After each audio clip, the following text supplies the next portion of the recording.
Political and ideological attacks on the nuclear family. Politically, the nuclear family has become a battleground for competing ideologies. In many countries, left-leaning political movements have promoted policies that undermine traditional family structures in favor of more collectivist, state-centered models of child-rearing.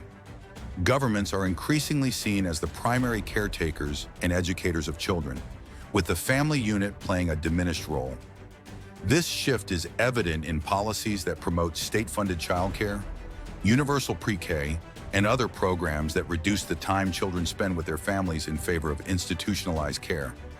At the same time, the rise of cultural Marxism and critical theory in academic and political circles has promoted the idea that the nuclear family is a tool of oppression.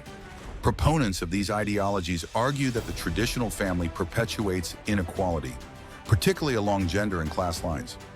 The family is depicted as an inherently patriarchal institution that reinforces capitalism and social hierarchies, and therefore, it must be dismantled to achieve true social justice.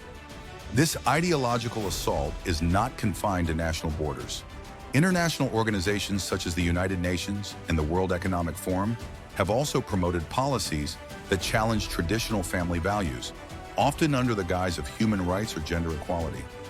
These organizations advocate for reproductive rights, same-sex marriage, and other policies that are often at odds with traditional family structures, thereby contributing to a worldwide trend of family disintegration.